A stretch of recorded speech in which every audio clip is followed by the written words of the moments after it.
I've always believed that the most dangerous people in business aren't the loud ones, it's the ones who think they are the smartest in the room without ever checking who's actually in it. My name is Linda. I've worked at Colern for 8 years, long enough to survive 2 restructurings, 3 failed product launches, and a global crisis. I'm not flashy. I don't throw around titles, but I know this company better than anyone else on the 12th floor. What most people pleaded to know, including my new boss, was that I was also the silent investor who helped keep the company afloat during its darkest year back then. When our CEO begged for emergency funding to avoid a hostile takeover, I stepped up quietly, using the inheritance my grandmother left me in exchange. I became the majority shareholder, but I never told anyone, not even my closest colleagues. My name appeared on paper in a holding firm registered out of state. No spotlight, no ego.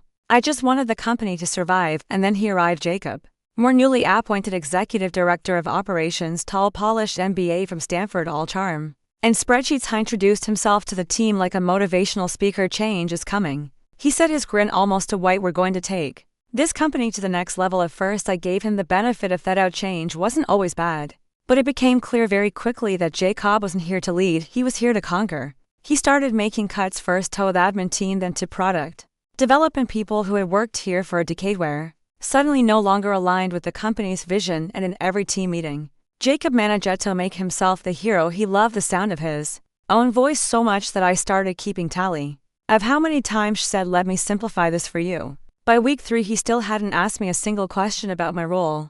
I had built the analytics division from scratch, developed the tools that saved us over $2 million in losses last year, and led the most successful client migration in company history. None of that mattered to Jacob. To him, I was just another name on an org chart. One Thursday morning, I was sitting at my desk reviewing data models when his assistant came in. "Jacob would like to see you in conference room B now." No context, no explanation. I gathered my laptop and walked down the corridor, my heels clicking against the marble tile, the silence around me unusually heavy. When I walked into the room, Jacob was already seated at the head of the table, arms folded. The blinds were drawn, the lights to bright. "Linda," he said without looking up, "let's keep this brief." I sat down, calm but alert. He finally looked up. "I've been reviewing your department's output. Frankly, I'm not impressed. The tools you've built are outdated and your team seems to lack initiative." I blinked once. "Outdated according to?" He shrugged. "Industry standards, metrics, gut instinct, doesn't matter. Bottom line is we're streamlining, and I think you've plateaued." There was a pause, then he leaned forward and said, "Irreplaceable. You add nothing here." The words didn't sting, not the way he probably expected. Instead, something in me cracked like Adam that had been quietly holding back water for far too long. I let out a short, sharp laugh. He frowned. "I'm being serious." "I know you are," I said, still smiling. "Hand, that's what makes it funny." He leaned back, annoyed. "Now, if you find this so amusing, maybe you'd prefer to leave. We can formalize that today." It looked him square in the eye. "Then fire me." His expression faltered. "Just for a second, excuse me." I leaned forward this time. "Fire me if I'm so useless. Let's not waste time. Get HR in here and walk me out." The room was silent. I could see his confusion starting to bloom. He hadn't expected defiance, not from me. He thought he begged just like the others, but I had something he didn't know, and how fun the next boardroom meeting would be, because he had no idea who actually held the power in this company, no idea whose signature was needed to approve his next promotion or his quiet removal. That day, as I walked out of the conference room with a polite nod, I wasn't furious. I was ready for that curtain to lift, and ready to finally show Jacob more exactly who he had just tried to erase. By the time Friday rolled around, word had started to spread, not publicly of course, but in offices like this. Whispers move faster than emails. People noticed the way I left the conference room, calm, composed, not a trace of worry on my face. That's the thing about silence, it unnerves the loudest people the most. Jacob spent the morning in back-to-back meetings, walking through the halls like he a man measuring his new kingdom. He didn't make eye contact, not with men, with anyone outside his hand-picked circle of junior executives, but I knew what he was doing, paving the way for something bigger. He had plans, ambitions, and in his mind I was a loose scene, someone to be tied off before the board's quarterly strategy session. Too bad he hadn't done his homework that morning. I got a call from Michelle Coburn's head of legal, and someone I trusted for years. "Linda," she said, "I reviewed the latest board prep file. Jacob submitted a proposed restructure plan. Your name's not in it." I raised an eyebrow. "He's trying to erase a whole division or just edge you out entirely, but here's part he really screwed up. He listed the majority shareholder approval as pending." She smiled. "Of course he did. He doesn't know it's you, does he? Number. And I have no plans to tell him." There was a pause on the other end of the line. "Linda, Yokold, stop this today." "I don't want to stop it," I replied. "I want him to walk right into it. Because the truth is, men like Jacob don't learn through words, they learn through consequences." And his was coming. I spent the afternoon preparing my notes for the Board meeting scheduled for Monday morning. I reviewed our financials, operational risks, and department performance, and I pulled up my ownership documents, quietly reminding myself of the leverage I carried in a leather folder no one had seen when I closed my laptop that evening. I felt the tension settle in my chest. Like a loaded spring. Monday would be interesting, but not for the reasons Jacob thought. Monday arrived with the kind of sharp winter sunlight that made everything feel a little too clear. I dressed it intentionally, not flashy, just precise, tailored navy blazer, clean white blouse, hair tied back, the look of someone you don't overlook twice. The boardroom was already half full when he arrived. Michelle caught my eye and gave a small nod. I took my seat near the far end of the table, my usual spot. Jacob walked in 10 minutes later, confidence radiating off him like heat. He took the seat to the right of the chairman, cleared his throat, and opened his presentation. Good morning, everyone. I'd like to begin with a vision, a leaner, more aggressive Cobran tech one that thrives by cutting through outdated practices and redefining leadership. His eyes scanned the room as he clicked through slides, charts, buzzwords, projections, all tailored to impress. Then came the final section. In order to accelerate innovation, I propose a structural change to the analytics division. Will transition Linda Geller's role to an external advisory position with her to distribute to more agile junior staff. He said it without even glancing in my direction. A few board members shifted in their seats. Michelle stared at him stone-faced. Then the chairman spoke. Before we proceed, we need shareholder approval for any structural changes at that level. Jacob nodded. I've listed it as pending. I was under the impression it wouldn't be a problem. It was time. I cleared my throat calmly. Clearly, I'm afraid I can't approve that. Jacob blinked. I'm sorry, I said. No. He turned toward me, confused. With all due respect, Linda, you don't have the authority. I do, I said, reaching into my folder. I placed a copy of the ownership structure on the table, sliding it towards Chairman. Michelle leaned forward and confirmed she does. Linda is a majority shareholder through Geller Holdings. It's been verified since the last capital raise. The silence was thunderous. Jacob stared at me, lips parting, then closing again for the first time since her. If he looked unsure, I didn't know. I tilted my head. That's exactly the problem, Jacob. You've been making sweeping decisions without understanding who you're dealing with or what they've done for this company. The chairman leaned back in his chair. Well, that certainly changes things. Jacob turned red. Why didn't anyone tell me? I didn't flinch. Because you didn't ask, you assumed. He opened his mouth to speak, but now words came, just silence. Heavy, defeated. Chairman spoke again, this time to the room. We'll take a short recess, Linda, if you'd stay back for a momentous. The others filed out. Jacob remained frozen in his seat. I didn't look at him. He didn't need to. His silence said enough. Because that morning Jacob more finally realized the boardroom wasn't his kingdom. It was mine, and I was just getting started. After the boardroom cleared out, the silence felt different, not the kind that comes from uncertainty, but the kind that follows a shift in gravity, the kind people notice but don't yet understand. I remained seated while the chairman reviewed the documents. I'd handed him. His brows rose only slightly, but that was enough. So this explains why you are so composed, he said quietly. I gave a small nod. I've spent a long time choosing when to speak. He folded his shins, thoughtful. You didn't have to stay quiet, Linda. You could have pulled rank at any time. I didn't want rank. I said I wanted results. I wanted to see who showed up with integrity and hotry to bulldoze their way through the people who build this place. He nodded slowly, then leaned back. I'll be honest, that was one hell of a power move. I wasn't aiming for drama. I replied. Just clarity. Outside the room I could already hear murmurs, returning footsteps, shifting chairs. The others would be back soon, but Jacob hadn't moved. He was still seated at the table, staring at the screen in front of him like it might offer a lifeline. He hadn't said a word since I'd revealed the truth, and I hadn't looked at him once when I stood. I gathered my folder, slid me pen into my notebook, and walked past his chair without pause. But just as I reached the door, I heard it. Why didn't she just tell me? His voice was quiet, flat, almost like a child who had just realized the game was real. I turned slightly, not enough to face him, because it's people who matter. Knowing the ones who don't eventually show you why they don't. Then I left. The rest of the day moved like molasses. Emails piled up, meetings were postponed. No one knew what to say, so most didn't say anything at all. But the atmosphere had changed. People passed me in the hallway with subtle nods, unsure if they were supposed to acknowledge what had happened. Some were curious, some looked relieved, and others looked worried. I wasn't surprised Jacob didn't show up to the afternoon executive huddle.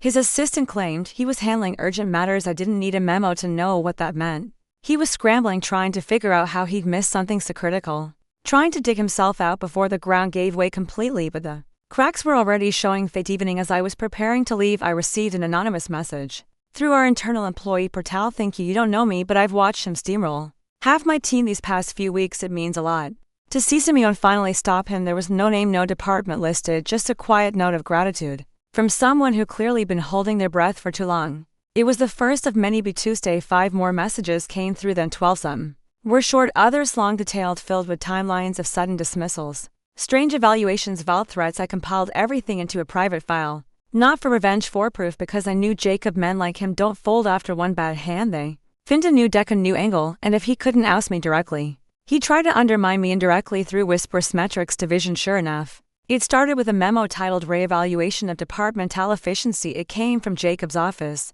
Late Wednesday, flagged for immediate review. It requested access to team performance data across the analytics and finance division. Subtle strategic design to look like oversight, but aimed like a weapon. I smiled. He was predictably in that made him easy to outmaneuver. I picked up the phone and called Michelle. I think it's time we take this up a notch. I said, you want to initiate an internal audit? Just number. I want to meet with HR and compliance off the record. I'm not accusing anyone of misconduct yet, but I want a record of everything that's happened since Jacob arrived. There was a pause, then understood. That night I stayed late again, not because I had to, but because I needed to think. I walked the empty halls, the fluorescent lights humming above me, the city skyline glowing faintly through the floor to ceiling windows. 8 years. 8 years of building, supporting, fixing things quietly, and now finalists had tried to erase me, only to find out I owned the pen. But this wasn't over.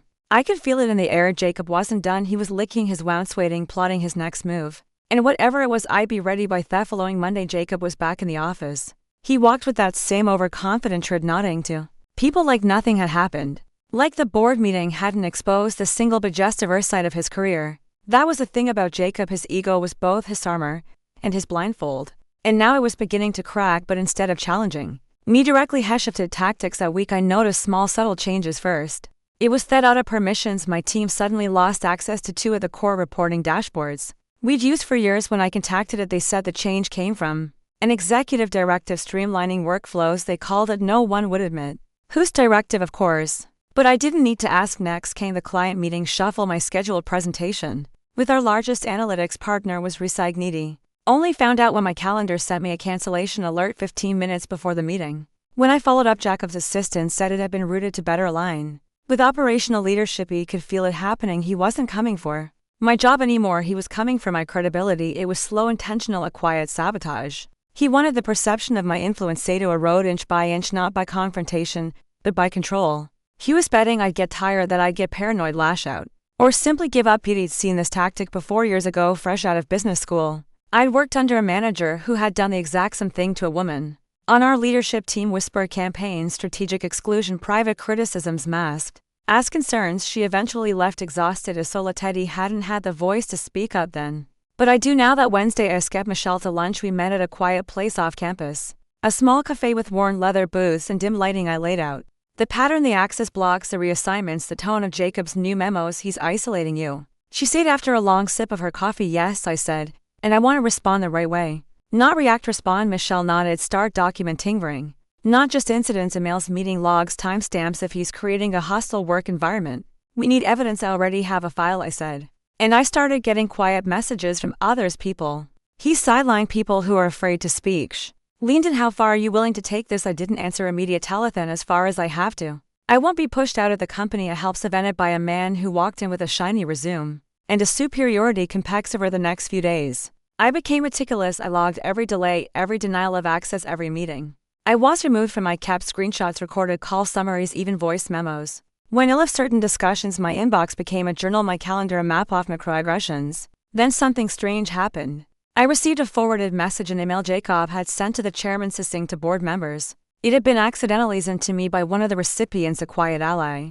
I suspected the message was horrid. Clinical Linda has shown signs of disengagement. I'm concerned about her leadership viability long term. She's missed several meetings and seems increasingly uncooperative. Stared at the screen. Disengaged, uncooperative, words used not to describe but to erase this. Was it his next move? He wasn't just sabotaging workflow, he was creating a narrative, one where I was a problemo, where he could push for my removal, not with malice, but with plausible deniability. Took a deep breath and flagged the email. This time I wouldn't stay quiet. Next morning I called for a closed-door meeting with the chairman and Michelle. I presented my file calm, likely without emotion. Just facts, dates, patterns, evidence. When I finished, the room was silent. Then Michelle spoke. This is coordinated calcute, and it's not just you, it's company resources being manipulated to undermine a senior executive. The chairman folded his hands. You've handled this with impressive restraint. Linda imaged his eyes. I didn't come to burn bridges, but I won't let someone slowly torch my reputation just to protect their own ego. He nodded. Leave it with us. There's a board ethics committee meeting next week.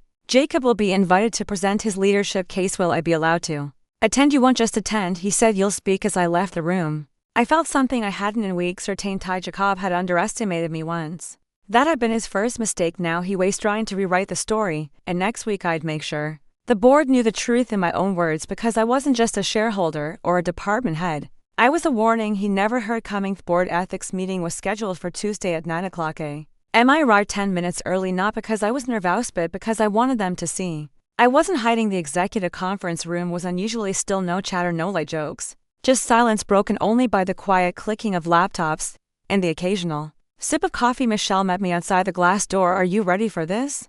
She asked. I nodded. Once I'd been ready since the day he tried to erase me. Inside, the board members were already seated, the chairman, the CFO to senior advisors, and the company's external HR counsel. At the head of the table sat an empty chair for Jacob. He arrived at exactly 8:59, still polished, still smug, but this time his smile didn't quite reach his eyes. Good morning, he said, voice smooth. Appreciate everyone being here. The chairman nodded. Jacob, you've been invited to respond to several internal concerns raised about your leadership conduct. Over the last 6 weeks, you'll have time to present your perspective. Then we'll hear from Linda. Jacob gave me a tight glance, as if this were just another performance to get through. He opened his folder, cleared his throat, and began. I believe what we're dealing with is a simple matter of operational misalignment.